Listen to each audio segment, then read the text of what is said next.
¿Qué harías si el instinto más puro de tu corazón te condenara ante los ojos de un mundo que te aprisiona? El sol de Sonora castigaba la tierra árida, pintando el horizonte con tonos de desesperación y polvo. Isabel Montoya, de 22 años, sentía el calor no solo en la piel sino en el alma, una quemazón constante que la acompañaba desde la infancia. Sus pasos se arrastraban por la hacienda polvorienta, cada día una repetición monótona de expectativas, no dichas y sueños.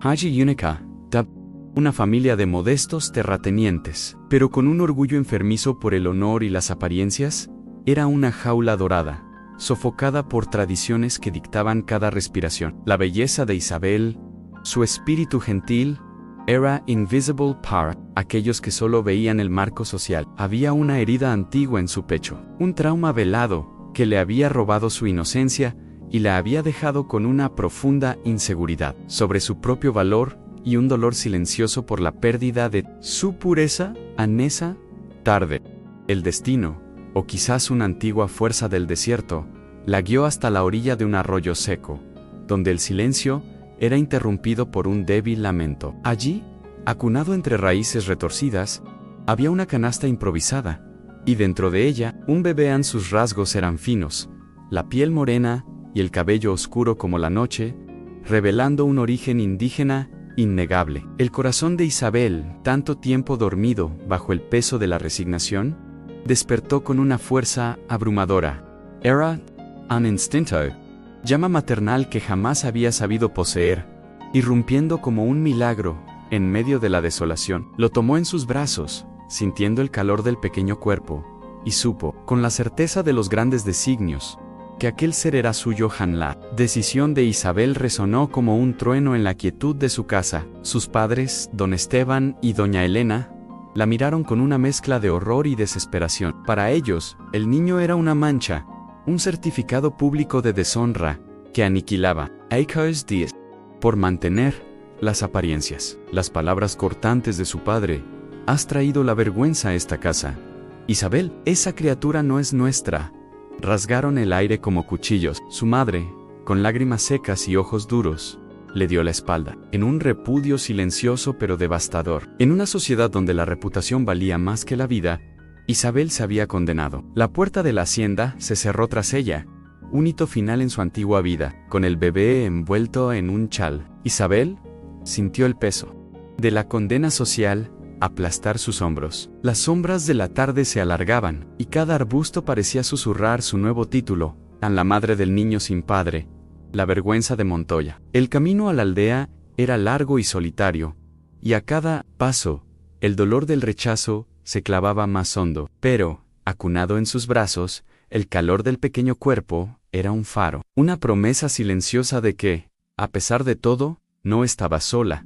Su viaje de amor y sacrificio apenas comenzaba. El sol poniente tenía el cielo de naranja y púrpura, pero para Isabel, el mundo se había vuelto gris. Su casa, antes un lugar de sofocación, ahora era un puerto perdido. El futuro, un lienzo en blanco, parecía lleno solo de la oscuridad de lo desconocido.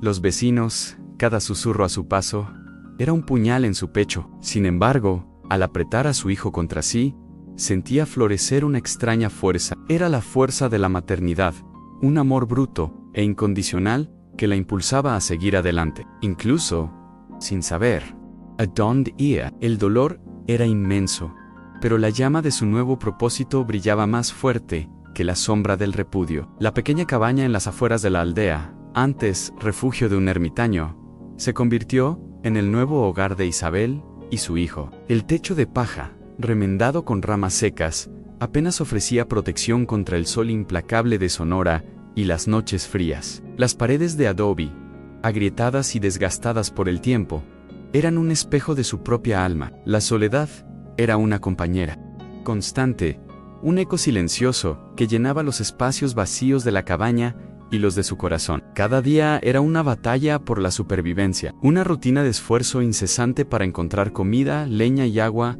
en una tierra que parecía burlarse de ella. El prejuicio, sin embargo, era la más cruel de las inclemencias. Cuando Isabel se atrevía a ir al mercado del pueblo, las miradas eran navajas, los susurros, latigazos, las mujeres volteaban la cara, los hombres la evitaban, e incluso los niños.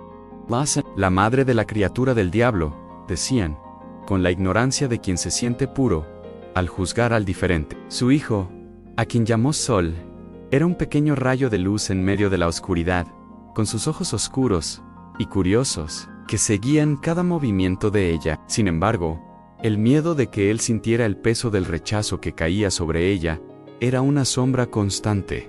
Las noches eran las más difíciles, el hambre apretaba y el frío se colaba por las rendijas. De la cabana, Isabel acunaba a Sol, cantando nanas que su madre le había enseñado, recuerdos agridulces de un tiempo en que el rechazo era solo una palabra, no una realidad. Revivía las humillaciones diarias, las puertas que se cerraban, la mirada vacía de sus padres en el dolor de la pérdida de su familia, de su reputación, de todo lo que conocía ira en abismo. Pero cuando sentía el pequeño cuerpo de Sol acurrucado junto al suyo, un calor extraño, casi sagrado, la envolvía. Una promesa silenciosa de que aquel amor valía cada sacrificio. El tiempo pasó y las cicatrices de Isabel se profundizaron, pero también su resiliencia. Sol crecía, un niño vibrante y curioso, ajeno a la hostilidad del mundo exterior. Isabel había aprendido a leer las señales de la tierra, a cazar pequeños animales y a recolectar hierbas para sustentarlos a ambos. Su cuerpo, antes delicado, se endureció con el trabajo y la privación. Sus manos, que antes se dedicaban a finos bordados, ahora eran ásperas y callosas. Ya no era la Isabel Montoya de las expectativas sociales. Era la madre de Sol, una protectora feroz, guiada por un amor que trascendía la lógica y el juicio humano. Había momentos de desesperación, cuando las lágrimas corrían silenciosas por su rostro, mientras Sol dormía profundamente a su lado. La soledad era una carga pesada, y la injusticia, un nudo en la garganta. Pero en cada amanecer, cuando el sol de Sonora surgía nuevamente, Isabel sentía renacer una fuerza inexplicable. Era la certeza de que su propósito iba más allá de las humillaciones. El maíz que plantaba en un pequeño bancal improvisado, luchando contra la aridez del suelo, era un símbolo de su propia vida, una semilla de esperanza hincada en tierra hostil, buscando brotar contra todas las probabilidades, impulsada por el amor incondicional. Una tarde, mientras Isabel buscaba agua en el arroyo distante, una figura envejecida y enigmática surgió de la neblina del calor. Era Pachamama, una anciana apache, con arrugas que parecían historias milenarias y ojos profundos que penetraban el alma. No se acercó abruptamente, sino con una lentitud que exhalaba respeto y sabiduría. Su mirada se posó en Sol, que jugaba con una piedra, y una sonrisa casi imperceptible tocó sus labios. Isabel sintió una extraña calma en presencia de la anciana, como si la tierra misma la hubiera abrazado. Pachamama solo observó una sombra serena en el árido paisaje. En los días siguientes, Pachamama comenzó a aparecer con más frecuencia, siempre en silencio, dejando pequeños regalos, aun un puñado de hierbas medicinales, frutas silvestres o un trozo de carne seca. Isabel, cautelosa al principio, aceptó los presentes con un asentimiento de cabeza. No había palabras, solo gestos de bondad que rompían la barrera de la desconfianza. Un día, mientras Sol dormía, Pachamama se sentó al lado de Isabel. Sus ojos se encontraron, y la anciana habló por primera vez. Su voz, ronca como el susurro del viento, en el desierto,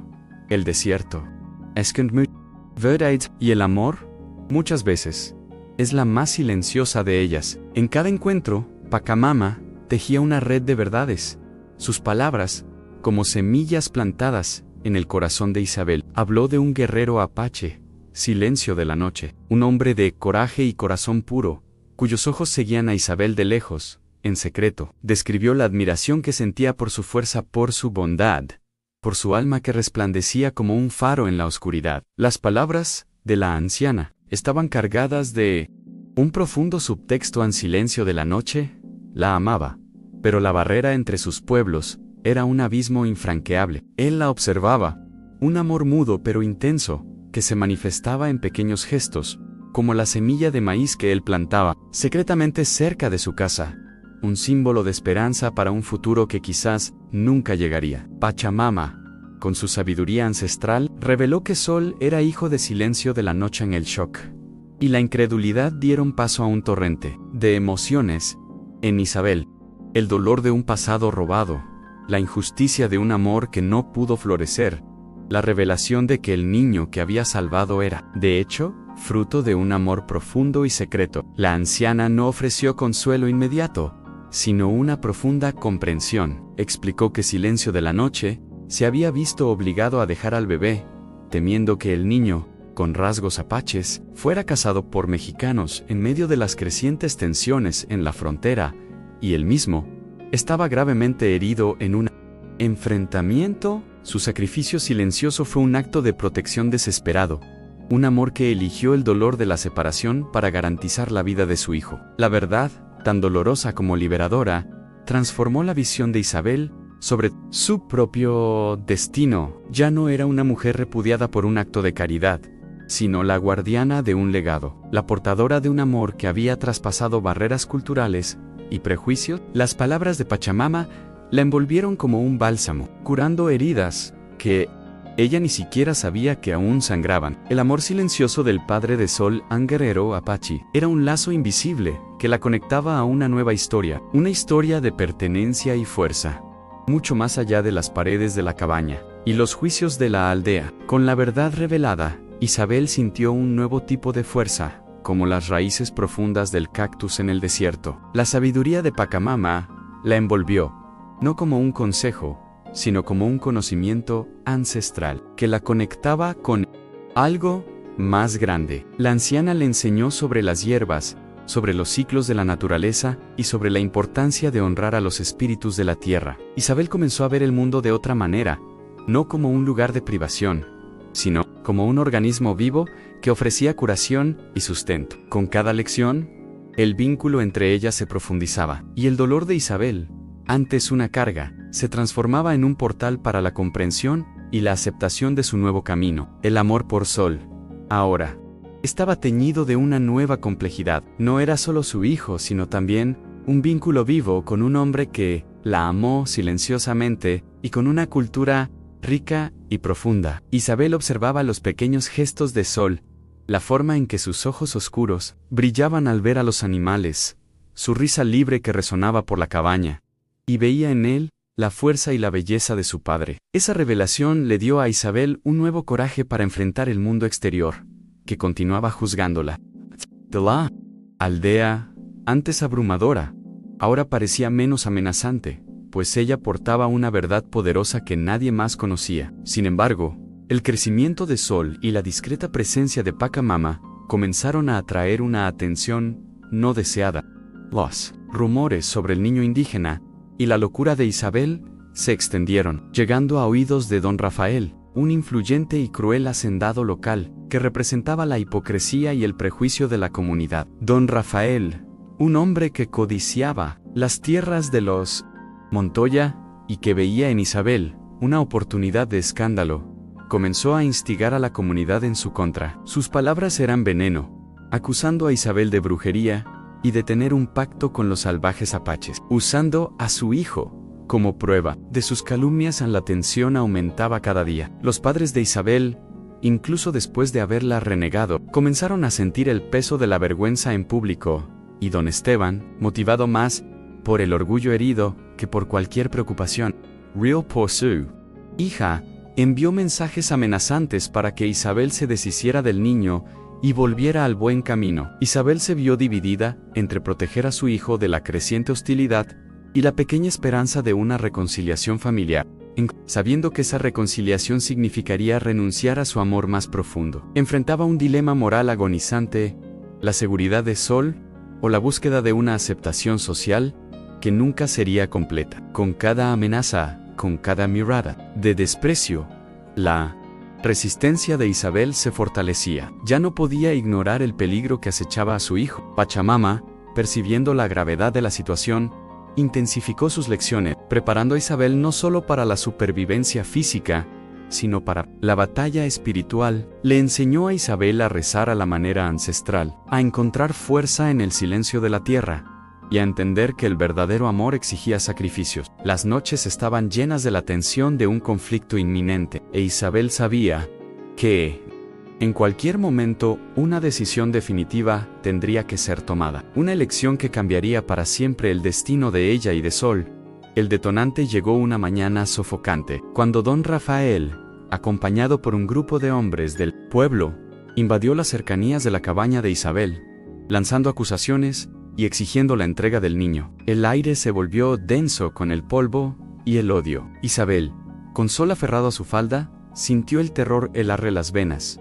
Pero una fuerza ancestral, la misma que Pachamama le había enseñado a reconocer, emergió de su interior. Miró el rostro asustado de Sol, y en ese momento, la elección se hizo clara. No había vuelta atrás a la vida que la había repudiado. Su familia era ahora Sol, y su hogar, la verdad que llevaba en su corazón. Isabel levantó la cabeza, sus ojos fijos en los hombres que la rodeaban. Con voz ahogada pero firme, pronunció palabras que no esperaba. Tenerán este niño. Es mi hijo. Se llama Sol, y es fruto de un amor que ustedes jamás entenderán. Pachamama, que observaba de lejos, apareció lentamente, colocándose al lado de Isabel. Su imponente presencia, sus ojos sabios, y el aura de respeto que la rodeaba, silenciaron momentáneamente a la turba. La anciana, con un gesto tranquilo, tocó el árido suelo, un acto simbólico que ligaba a Isabel a la tierra y a la sabiduría de sus ancestros. La escena culminó en un tenso enfrentamiento. Don Rafael, furioso por la osadía de Isabel y la interferencia de la anciana, intentó avanzar, pero un aullido distante, proveniente del cañón, hizo dudar a los hombres. Era el llamado de un lobo, una señal para los apaches, una advertencia. Pachamama, entonces, le lanzó una mirada significativa a Isabel. No hubo palabras, solo la comprensión de que la huida era la única salida para preservar la vida y la libertad. Con una última mirada al pueblo que la condenó, Isabel tomó a Sol en sus brazos y, guiada por la anciana, comenzó a caminar hacia el desierto, dejando atrás las sombras de su antigua vida. El viaje fue arduo, pero Isabel ya no sentía el peso de la soledad. Con cada paso, se sentía más conectada a la tierra, al viento que soplaba en su cabello, al latido de la vida salvaje. Sol, en sus brazos, era el futuro que ella había elegido, la semilla que florecería en un nuevo suelo. Los recuerdos de humillación y abandono comenzaron a disiparse, reemplazados por una sensación de libertad y propósito. Pachamama, como una sombra protectora, los guiaba a un refugio seguro, donde la cultura apache los acogería, y donde el legado de silencio de la noche podría ser honrado. Años más tarde, la semilla de maíz que Isabel había plantado en la cabaña, ahora abandonada y olvidada, floreció vigorosamente, contra todas las expectativas. Sus hojas verdes, fuertes y llenas de vida, se mecían con el viento de Sonora, un testimonio silencioso de la resiliencia y el renacimiento. Isabel encontró su verdadera familia entre los apaches, no por lazos de sangre, sino por un amor que trascendía las fronteras y las tradiciones. Sol creció fuerte y orgulloso, conociendo la historia de su padre y el sacrificio de su madre. Isabel, antes repudiada, se convirtió en un símbolo de fuerza y maternidad, probando que, a veces, lo que parece una pérdida, es solo el inicio de un renacer. ¿Y tú? ¿También has sentido que tu historia apenas está comenzando?